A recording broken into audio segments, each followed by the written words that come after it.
Hello friends, welcome to Sumo kitchen. நம்ம இன்றைக்கி செய்யக்கூடிய டிஷ் பார்த்திங்கன்னா மல்லாட்டை உருண்டை. மல்லாட்டை உருண்டை எப்படி செய்யலான்ட்டு பார்க்கலாம் வாங்க. வீடியோக்குள்ளே போகலாம். ஃபஸ்ட்டு அதுக்கு தேவையான பொருட்கள் மல்லாட்டை 1 கப் எடுத்துக்கிறேன். பாதி கப் வெல்லம் எடுத்துக்கிறேன். அப்புறமேட்டா அரிசி 1 கப் எடுத்துக்கிறேன். ஒரு 3 ஏலக்காய் எடுத்துக்கிறேன். ஃபஸ்ட்டு நம்ம என்ன பண்ண போகிறோன்னா மல்லாட்டையை வறுத்து எடுத்துக்க போகிறோம். ஃபஸ்ட்டு நம்ம மல்லாட்டையை வறுத்து எடுத்துக்கலாம். தவா நல்லா சூடாகிடுச்சு. நான் இப்போ மல்லாட்டையை நம்ம வறுத்து எடுத்துக்கலாம். நான் 2 வாட்டி இதே வறுத்து எடுத்துக்கிறேன்.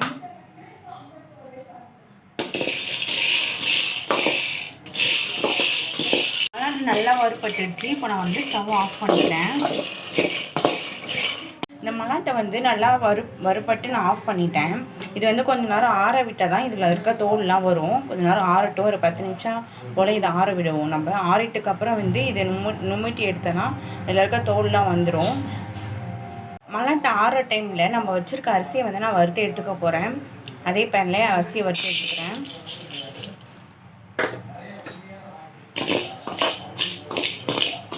ரொம்ப தீய விட்டுறாதீங்க. அப்படி பொன்னிறமாக வறுத்து மிக்சியில் நம்ம அரைக்க போகிறோம்.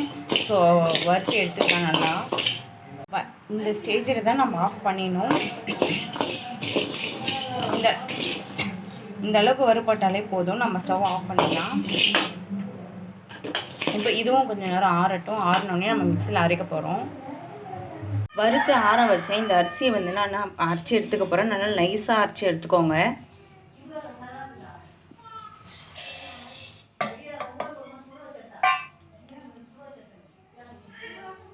நல்லா நைஸாக அரைச்சி எடுத்துக்கணும். பாருங்கள் ஃப்ரெண்ட்ஸ், இந்த அளவுக்கு நல்லா நைஸாக அரைச்சி எடுத்துக்கணும். பாருங்கள், இது நல்லா நைஸாக அரைச்சி எடுத்துக்கிட்டேன். இது கொஞ்சம் நேரம் ஆற விட்டுருவோம். நம்ம இது நல்லா ஆறட்டும். ஆட்டையும் நல்லா தோல்லாம் எடுத்துகிட்டு இந்த மாதிரி 2ஆக பிரித்து வச்சுக்கிட்டேன் நான். இதுவும் இருக்கட்டும். இப்போ நான் என்ன பண்ண போகிறேன்னா நம்ம வச்சுருக்க வெள்ளத்தை நான் இப்போ காச போகிறேன். ஒரு பேனில் நல்லா சூடு பண்ணிட்டேன். பேன் நல்லா சூடாக இருக்குது. இப்போ நான் வச்சுருக்க வெள்ளத்தை இதில் போட போகிறேன். இந்த வெல்லம் முழுகிற அளவுக்கு தண்ணி விட்டாலே போதும். ரொம்ப தண்ணி ஒன்றும் தேவையில்லை.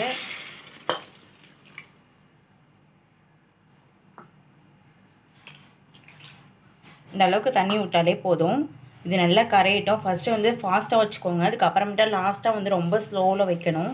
ஏன்னா வெள்ளம் பாவு திரிஞ்சிடும், ரொம்ப தீஞ்சிடும். அதனால் ஃபஸ்ட்டு ஃபாஸ்ட்டாக அந்த வெள்ளம் கரையிற அளவுக்கு நல்லா ஃபாஸ்ட்டாக வச்சுப்போம்.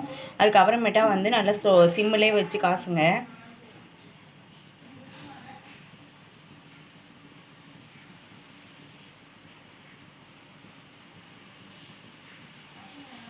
வெள்ளம்லாம் கரைஞ்சி எந்த அளவுக்கு எப்படி கொதிக்குது பாருங்கள்.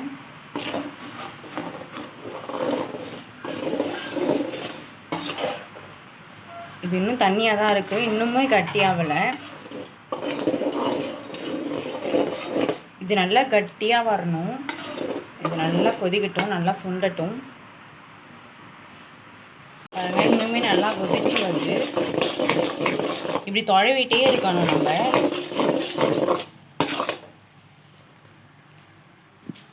எடுத்து இப்போ ஒரு பவுலில் நான் தண்ணி வச்சுருக்கேன். அதில் லைட்டாக விட்டு பார்க்கணும். பாவு ஸ்ப்ரெட் ஆகும் ஒரே இடத்துல இருந்துச்சுன்னா பாவு கரெக்டாக இருக்குதுன்னு அர்த்தம். இல்லைனா பாவு இன்னும் ரெடி ஆகலைன்னு அர்த்தம். இன்னுமே நல்லா அப்போ காசணும். இன்னும் ஒரு 5 மினிட்ஸில் ரெடி ஆகிடும். பாவு ரெடி ஆகிடுச்சு. இப்போ நான் தண்ணியில் வச்சு பார்க்குறேன். பாருங்கள், இப்போ எங்கேயுமே ஸ்ப்ரெட் ஆகும். இப்படி பண்ணக்குள்ளே இந்த மாதிரி ஆகலை. பாருங்கள்,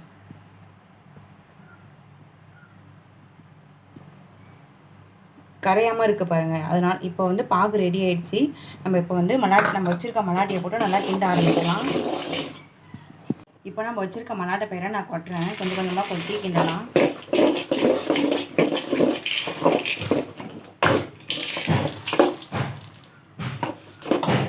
பாருங்கள், எல்லாம் எப்படி கரெக்டாக வந்துருக்குன்னு. இப்போ நம்ம ஸ்டவ் ஆஃப் பண்ணிடலாம். ரொம்ப தீய விட்டுறாதீங்க. இந்த டைமில் எல்லாமே ஒட்டிடுச்சு. இந்த மாதிரி ஒட்டி வந்தோடனே நம்ம ஸ்டவ் ஆஃப் பண்ணுற வேண்டாம். நான் ஏலக்காய் பவுடர் போட்டுக்கிறேன். இதில் எல்லாமே ஒட்டிடுச்சு. இப்போ வந்து நம்ம வேறு இடத்துல மாற்றிக்கலாம், இல்லைனா இந்த பேன்லேயே ஒட்டிக்கும். ஸோ வேறு இடத்துல நம்ம வந்து அரிசியை ஆற வச்சோம்ல, அரிசியை அரைச்சி பவுட்ரு பண்ணி அதில் வந்து நான் இதை கொட்டிக்கிறேன்.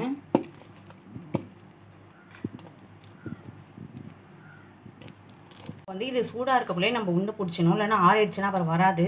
ஸோ சூட்டுக்காக கொஞ்சோண்டு இந்த இதை பவுட்ரு, நம்ம அரிசி பவுட்ரு வச்சுருக்கோம்ல, இதை போட்டு கொஞ்சம் கொஞ்சமாக அப்படியே பிடிச்சிக்க வேண்டியதான். வந்து ஒரு அப்படியே ரவுண்டாக கொஞ்சம் குட்டியாகவே ஒரு ரொம்ப அழுத்தாமல் ஒரு இதுவாகவே பிடிச்சி வச்சுக்கணும். அப்புறமேட்டா வந்து எல்லாத்தையும் பிடிச்சதுக்கப்புறம் நம்ம எல்லாத்தையும் பிடிச்சிக்கலாம். நல்லா டைட்டாக பிடிச்சிக்கினா ரொம்ப நாளைக்கு வரும், உடையாமல் இருக்கும். இந்த மாதிரி சூடாக இருக்கக்குள்ளே நம்ம பிடிச்சிக்க வேண்டியதான். எந்த அளவுக்கு நான் நல்லா பிடிச்சிருக்கேன் பாருங்கள். அது நல்லா சூடாக இருக்கக்குள்ளே நம்ம பிடிச்சாதான் உருண்டை நல்லா கெட்டியே வரும், இல்லைனா லூஸ் ஆகிடும், இல்லைனா வீரல் விட்டுக்கும். ஸோ இந்த மாதிரி செஞ்சு வச்சுக்கிட்டு நம்ம சாப்பிட்லாம். இப்போ நம்ம பிளேட்டிங் போயிடலாம். ஒரு சூப்பரான ஹெல்த்தியான மலாட்டை உருண்டை எப்படி செய்வதுன்னு பார்த்தோம். இது குழந்தைங்களாகட்டும் இல்லை பெரியவங்களாகட்டும் நல்லா விரும்பி சாப்பிடக்கூடிய டிஷ்ஷு தான் இது. எல்லாருக்குமே ரொம்ப பிடிக்கும். நீங்கள் எப்படி இருக்குன்னு ட்ரை பண்ணிவிட்டு மறக்காமல் கமெண்ட் பாக்ஸில் கமெண்ட் பண்ணுங்கள், ஷேர் பண்ணுங்கள், சப்ஸ்கிரைப் பண்ணுங்கள். தேங்க்யூ ஃபார் வாட்சிங் வீடியோ.